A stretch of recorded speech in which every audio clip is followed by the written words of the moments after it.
العالمين والصلاة والسلام على سيد الأنبياء والمرسلين وعلى آله وصحبه أجمعين أشهد أن لا إله إلا الله وحده لا شريك له وأشهد أن محمدا عبده ورسوله أما بعد. حضرات گرامی، جیسے کہ آپ کافی دنوں سے یہ سماعت فرما رہے ہیں کہ رسول اللہ صلی اللہ علیہ وآلہ وسلم نے نماز کے اہتمام کرنے میں، نماز سکھانے میں آپ صلی اللہ علیہ وآلہ وسلم سے بہت ساری احادیث ثابت ہیں، اور وہ صحابی جو نماز پڑھ کر آئے لیکن آپ صلی اللہ علیہ وآلہ وسلم نے ان سے یہ فرمایا کہ دوبارہ نماز پڑھو، جو کہ مشہور ہے حدیث مسیء الصلاۃ کے نام سے، کہ نماز میں غلطی کرنے والے وہ صحابی، آپ صلی اللہ علیہ وسلم نے ان کو جب نماز سکھلائی تو آپ نے ایک جملہ بار بار ارشاد فرمایا، اور وہ جملہ یہ ہے کہ اِنَّهُ لَا يَتِمُّ صَلَاةِ أَحَدِكُمْ حَتَّى، کہ تم میں سے کسی کی بھی نماز مکمل نہیں ہوگی یہاں تک کہ، پھر آپ صلی اللہ علیہ وسلم فرمایا کرتے تھے اسی میں یہ ہے کہ حتیٰ یعتدل قائما، رکوع کے بعد یہاں تک کہ اطمینان کے ساتھ کھڑا ہو جائے۔ جب امام سمیع اللہ لمن حمدہ کہے تو آپ صلی اللہ علیہ وسلم نے فرمایا کہ فقولوا ربنا لک الحمد، یہ کہنا ضروری ہے، ربنا لک الحمد، یا ربنا ولک الحمد، یا اللہم لک الحمد، یا اللہم ربنا ولک الحمد، یہ چاروں اور پانچوں احادیث آپ صلی اللہ علیہ وسلم سے ان الفاظ کے ساتھ ثابت ہے۔ اس کے علاوہ اور بھی دعائیں ہیں جو آپ صلی اللہ علیہ وآلہ وسلم نے جب سنی تو اس کی تعریف بھی فرمائی، جیسے ربنا لک الحمد حمدا کثیرا طیبا مبارکا فیہ مبارکا علیہ کما یحب ربنا ویرضی، اور ملء السماوات وملء الارض، اور بھی بہت ساری دعائیں ہیں جو آپ صلی اللہ علیہ وسلم پڑھتے تھے۔ تو کم از کم اتنا ضرور پڑھنا ہے کہ ربنا لک الحمد، یہ ضروری ہے۔ اور یہاں پر اگر کوئی بالکل رکوع کے بعد اطمینان سے کھڑا نہ ہو، اور کھڑا ہونے کے بجائے معمولی سا کھڑا ہو کر فوراً ہی سجدے میں چلا جائے تو اس کی نماز صحیح نہیں ہے۔ اس بات کا بہت زیادہ اہتمام کرنا چاہیے، احتیاط کرنی چاہیے خود بھی، اور اگر آپ کسی کو دیکھ لیں، اگر وہ بچہ ہو یا بڑی عمر کا ہو، ممکن ہے کہ کوئی ایسا شخص جو ہے اس کو آپ دیکھ لیں اور وہ نماز کے اندر اس طرح جلدی سے نماز پڑھ رہا ہو۔ اکثر آپ نے دیکھا ہوگا، ہم بھی دیکھتے ہیں کہ رکوع کے بعد صحیح کھڑا بھی نہیں ہوا اور وہ سجدے میں چلا گیا، تو ایسی نماز صحیح نہیں ہے۔ آپ صلی اللہ علیہ وآلہ فرمایا کہ لا یتم صلاۃ احدکم، اس کے بعد آپ صلی اللہ علیہ وآلہ وسلم اللہ اکبر کہتے اور سجدے میں جاتے۔ سجدے میں آپ صلی اللہ علیہ وآلہ وسلم کے قول سے یہ ثابت ہے کہ آپ نے فرمایا کہ وَلْيَضَعْ يَدَيْهِ قَبْلَ رُكْبَتَيْهِ، وَلْيَضَعْ يَدَيْهِ قَبْلَ رُكْبَتَيْهِ، کہ جب سجدے میں جائے تو اپنے ہاتھوں کو پہلے رکھے اور بعد میں اپنے گھٹنے رکھے۔ آپ صلی اللہ علیہ وآلہ وسلم اسی طرح سجدہ فرماتے، اور سجدے میں آپ صلی اللہ علیہ وسلم اپنے دونوں ہاتھوں کو جب زمین پر رکھتے تو اس کی انگلیاں آپس میں ملا لیتے، اور وہ دونوں ہاتھ یا تو آپ کے کندھے کے برابر ہوتے یا کندھے سے تھوڑا سا آگے کانوں تک اور کانوں کے درمیان ہوتے، کندھوں تک یا کندھوں سے آگے جب آپ سجدہ کریں گے۔ آپ صلی اللہ علیہ وآلہ وسلم پیچھے سے اپنے پاؤں جو ہے آپ ملا لیتے، اور پاؤں کی جو انگلیاں ہیں اس کو آپ موڑ لیتے اور قبلہ رخ کر لیتے، دونوں پاؤں ملا کر انگلیاں جو ہے وہ ذرا سی یوں مڑی ہوئی ہوں اور وہ بھی قبلہ رخ ہوں۔ آپ صلی اللہ علیہ وآلہ وسلم نے سجدے کی حالت میں اپنے دونوں ہاتھوں کو زمین پر بچھانے سے منع فرمایا ہے۔ سجدے کی حالت میں دونوں ہاتھ جو ہیں وہ اٹھے ہوئے ہونے چاہیے۔ آپ صلی اللہ علیہ وسلم کے بارے میں آتا ہے کہ صحابہ کرام فرماتے ہیں کہ آپ اس میں بہت زیادہ مبالغہ کرتے کہ آپ کے ہاتھ دونوں اپنے پہلو سے دور ہوتے اور اٹھے ہوئے ہوا کرتے تھے۔ اور پھر آپ صلی اللہ علیہ وآلہ وسلم فرمایا کہ امرت ان اسجد علی 7 اعظم، مجھے ان 7 جوڑوں کے اوپر سجدہ کرنے کا حکم دیا گیا ہے۔ 2 ہاتھ ہیں، پاؤں ہیں، اور 2 پاؤں کی پاؤں یہ گھٹنے اور ہاتھ، اور پھر یہ پیشانی، اور اس کے ساتھ ہی ناک کا زمین پر رکھنا بھی ضروری ہے۔ اس میں بھی آپ صلی اللہ علیہ وآلہ وسلم سے ایک روایت ثابت ہے، صحیح ہے، کہ اس کی نماز نہیں ہوگی جس کی ناک وہ زمین پر نہیں ٹکائے گا۔ لہذا ناک کو اوپر رکھنا، صرف پیشانی کا رکھنا، ناک اٹھی ہوئی رہے، یہ بھی صحیح نہیں۔ ناک بھی جو ہے وہ پیشانی کے ساتھ ہی وہ زمین کے اوپر رہنی چاہیے۔ یہ آپ صلی اللہ علیہ وآلہ وسلم کا سجدہ ہوتا، اور آپ صلی اللہ علیہ وسلم اس طرح سجدہ فرماتے۔ اس میں آپ بہت طویل سجدہ بھی فرماتے ہیں، خاص طور پر جب آپ اکیلے نماز میں ہوتے، قیام اللیل میں ہوتے۔ آپ صلی اللہ علیہ وآلہ وسلم سبحان ربی الاعلی 3 مرتبہ کم از کم، یا اس کے ساتھ سبحان ربی الاعلی وبحمدہ،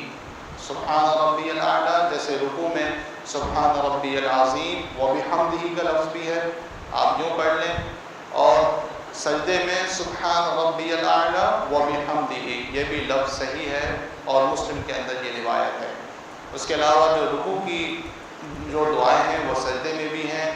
سبوح قدوس رب الملائکۃ والروح۔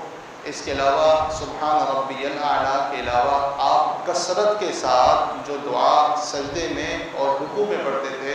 وہ تھی سبحانک اللہم ربنا وبحمدک اللہم اغفر لی، سبحانک اللہم ربنا وبحمدک اللہم اغفر لی۔ کان یتأول القرآن، یہ سورہ نصر جب نازل ہوئی تو اس کے بعد کہ فسبح بحمد ربک واستغفرہ، آپ نے ان آیات کے اوپر یوں عمل کیا۔ سورہ نصر کے نازل ہونے کے بعد اللہ سبحانہ و تعالیٰ کے حکم کے بعد کہ فسبح بحمد ربک واستغفر، تسبیح بیان کیجیے، حمد بیان کیجیے اپنے رب کی اور استغفار کیجیے۔ تو ام عائشہ فرماتی ہیں کہ آپ رکوع میں اور سجدے میں بھی آپ جو ہے وہ ان دعاؤں کو بہت کثرت سے پڑھتے تھے، سبحانک اللہم ربنا وبحمدک اللہم اغفر لی۔ سجدوں کے علاوہ عمومی طور پر چلتے پھرتے بھی آپ صلی اللہ علیہ وآلہ وسلم کی یہ تسبیح ہوتی تھی اس سورہ مبارک نازل ہونے کے بعد، سبحان اللہ وبحمدہ استغفر اللہ واتوب الیہ۔ اس طرح آپ صلی اللہ علیہ وآلہ وسلم سے ایک اور بھی دعا ثابت ہے، اللہم انی اعوذ برضاک من سخطک وبمعافاتک من عقوبتک، یہ دعا بھی آپ صلی اللہ علیہ وآلہ وسلم سے ثابت ہے۔ تو یہ سجدے کی کیفیت ہے، نبی مکرم صلی اللہ علیہ وآلہ وسلم سجدہ اس طرح فرماتے تھے۔ اس کے بعد ایک سوال تھا کل، اس کا بھی میں جواب، ابھی ایک سوال تھا اور ایک گزارش یہ تھی کہ رفع الیدین کے بارے میں جو میں نے کل آپ سے گزارش کی تھی کہ عبداللہ بن مسعود رضی اللہ تعالیٰ عنہ کی روایت کہ انہوں نے کہا کہ ایک مرتبہ نماز پڑھی اور نماز میں انہوں نے ہاتھ ایک مرتبہ اشارہ کہ اس کے بعد نہیں کیا۔ تو اس حدیث کے بارے میں نے جو کل گزارش کی تھی آپ سے وہ یہ تھی کہ اگرچہ اس کو محدثین نے ضعیف کہا ہے، لیکن اگر سامنے کوئی طالب علم، کوئی عالم دین یا کوئی بھی بھائی جو رفع الیدین نہیں کرتا، کتنے لوگ ہی نہیں کرتے، بہت بڑی تعداد ہے جو نہیں کرتے، اگر وہ آگے سے آپ سے پوچھ لے اور آپ آگے سے آپ کو یہ کہہ دے یا اعتراض کر دے کہ آپ ہر بات میں تو شیخ البانی کی حدیث اور کہتے ہیں کہ شیخ البانی نے اسے صحیح کہا ہے اور شیخ فلاں نے اس کو صحیح کہا ہے، تو اس حدیث کو بھی تو شیخ البانی نے صحیح کہا ہے۔ تو اس لیے میں نے آپ سے یہ گزارش کی تھی کہ محدثین نے ضعیف تو کہا، شیخ البانی نے اس کو صحیح کہا، لیکن میں نے کچھ اس کے بارے میں کچھ قاعدے اور کچھ کلیے میں نے آپ کو بتا دیے تھے کہ بلکہ میں نے آپ کو بڑی وضاحت کے ساتھ، بڑی ہی وضاحت کے ساتھ میں نے بطور مثال یہ بات بھی آپ کو بتا دی تھی کہ عبداللہ بن مسعود رضی اللہ تعالیٰ عنہ اگر کوئی کہے کہ کیسے ہو سکتا ہے اس حدیث کو صحیح ماننے کے بعد کہ کیسے ہو سکتا ہے کہ ان سے اتنی بڑی جو سنت ہے وہ مخفی رہ جائے، ان کو معلوم نہ ہو، تو یہ ممکن ہے۔ اور میں نے آپ کو مثال دی کہ تطبیق جو ہے ہاتھوں کو یوں ملا کر رکوع میں رکھنا، یہ وہ آخر عمر تک اس کے اوپر عمل کرتے رہے، لیکن اس کے منسوخ ہونے کا ان کو معلوم نہیں تھا۔ اور صحابہ کرام کے قول سے، رسول اللہ صلی اللہ علیہ وسلم کے قول سے، صحابہ کرام کے قول سے کوئی حدیث یا رسول اللہ صلی اللہ علیہ وسلم کے قول سے کوئی آپ نے فرمایا ہو کہ کوئی روایت کوئی حدیث ہو کہ رفع الیدین منسوخ ہو گیا ہے، ایسا نہیں ہے۔ تطبیق کے منسوخ ہونے کا تو ثابت ہے، لیکن اس کے باوجود جو ہے وہ کل امام صاحب بھی یہ فرما رہے تھے کہ یہ جو روایت ہے عبداللہ بن مسعود رضی اللہ تعالیٰ عنہ کی، شیخ البانی نے اگرچہ اس کو صحیح کہا ہو، ابن حزم ایک بہت بڑے محدث گزرے ہیں، 1000 سال تقریباً پہلے، ان کی بڑی مشہور کتابیں ہیں، انہوں نے بھی اس حدیث کو صحیح کہا، لیکن بلکہ وہ تو یہ کہتے ہیں کہ اگر یہ حدیث صحیح ہوتی جو ان کے تحقیق کے اصول کے مطابق، تو میں یہ کہتا کہ رفع الیدین نماز کے اندر یہ فرض ہے، اس کے بغیر نماز نہیں ہوتی، یہ ان کا قول ہے، ٹھیک ہے۔ لیکن امام صاحب یہ فرما رہے تھے، انہوں نے کہا کہ اس حدیث کو ضعیف کہنے والے 20 محدثین ہیں، ایسا نہیں صرف 2 یا 3، ایک نے صحیح، 2 یا 3 نے صحیح کہا ہو اور 2 یا 3 نے اس کو ضعیف کہا ہو، اس کو ضعیف کہنے والوں کی تعداد بہت زیادہ ہے۔ لہذا انصاف کی نظر سے اگر دیکھا جائے تو انصاف کے اوپر مبنی جو ہے وہ بات یہی صحیح ہے کہ رفع الیدین اللہ کے رسول صلی اللہ علیہ وآلہ وسلم کی سنت ہے، اس کے اوپر عمل کرنا چاہیے۔ آپ صلی اللہ علیہ وسلم نے اسے نہیں چھوڑا، صحابہ کرام نے بھی اسے نہیں چھوڑا، اور یہ سنت آج تک پوری دنیا میں اس پر عمل کرنے والے لوگ بہت زیادہ ہیں۔ ہمارے پاکستان کے اندر ہو سکتا ہے ہمیں نظر آتے ہوں، لیکن پورا انڈونیشیا جو کہ مسلمانوں کے ممالک میں سب سے زیادہ آبادی رکھنے والا ملک ہے، اس میں سب لوگ رفع الیدین کے ساتھ نماز پڑھتے ہیں۔ اور پھر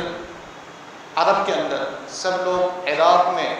سب لوگ رفع الیدین کے ساتھ نماز پڑھتے ہیں۔ افریقہ کے اندر مالکی مذہب کے لوگ زیادہ ہیں، وہ بھی رفع الیدین کرتے ہیں۔ سوال یہ تھا کہ ہم جماعت کے ساتھ نماز پڑھ رہے ہوتے ہیں تو امام صاحب رکوع اور سجدہ اتنا کروا دیتے ہیں کہ سبحان ربی الاعلیٰ 3 مرتبہ، سبحان ربی العظیم 3 مرتبہ پڑھنے کے بعد بھی ٹائم بچ جاتا ہے۔ تو یہ میں نے کل بتا دیا تھا کہ اسے آپ سبحان ربی الاعلیٰ اور سبحان ربی العظیم آپ 3 سے زیادہ مرتبہ پڑھ سکتے ہیں۔ اور میں نے کل یہ گزارش کی تھی کہ اس کے وتر یا طاق ہونے کی کوئی روایت یا کوئی دلیل نہیں ہے، آپ جفت بھی پڑھ سکتے ہیں، 4 بھی، 5، 6، 7، 8، 9، 10، جتنا آپ کے پاس وقت ہے۔ اور بھی آپ کو دعائیں یاد ہیں وہ بھی آپ پڑھ سکتے ہیں۔ اس کے بعد التحیات کے بارے میں جو ہے ایک سوال ہے، وہ تو میرا خیال ہے اس کو کل ہی اس کا جواب دینا چاہیے، لیکن میں آپ کو اس کے بارے میں بتا دیتا ہوں کہ اگر امام صاحب کے ساتھ کوئی ہو اور امام صاحب وہ دعائیں پڑھ چکا ہو اور ابھی وقت ہو اس کے پاس، ابھی اس نے دعائیں تو پڑھ لی ہیں، امام صاحب دعاؤں میں مصروف ہیں، ابھی وہ دعائیں پڑھ سکتا ہے، وقت ہے، تو کیا وہ دعائیں پڑھ لے یا جتنی دعائیں اس کو تھیں، یاد تھیں، اس پر اکتفا کرے؟ آپ صلی اللہ علیہ وآلہ وسلم کا ارشاد مبارک ہے ثم لیتخیر من الدعاء ما شاء۔ کچھ دعائیں تشہد میں آپ صلی اللہ علیہ وسلم کے حکم سے ثابت ہیں، وہ انشاءاللہ میں آپ کو کل بتاؤں گا، جس میں آپ نے حکم دیا کہ یہ پڑھو۔ کچھ دعائیں آپ صلی اللہ علیہ وسلم نے تعلیم دی ابو بکر صدیق رضی اللہ تعالیٰ عنہ کی، وہ بھی انشاءاللہ کل اس کا ذکر ہوگا۔ اور اس کے علاوہ بھی آپ صلی اللہ علیہ وسلم نے فرمایا کہ جو مانگنا چاہتا ہے اللہ تعالیٰ سے وہ مانگ لے۔ جو دعائیں آپ کو یاد ہیں، آپ کے پاس وقت ہے تو آپ وہ جو ہے دعا مانگ سکتے ہیں۔ باقی انشاءاللہ کل تشہد میں جو دعائیں پڑھی جاتی ہیں اور کیسے پڑھنا ہے اس کا ذکر ہوگا، اور امید ہے ہماری 1-2 دنوں میں یہ نشست انشاءاللہ ختم ہو جائے گی۔ اللہ سبحانہ و تعالیٰ سے دعا ہے کہ اللہ سبحانہ و تعالیٰ سنت کے مطابق نماز پڑھنے کی توفیق عطا فرمائے۔ سبحان ربک رب العزت عما یصفون وسلام علی المرسلین والحمد للہ رب العالمین۔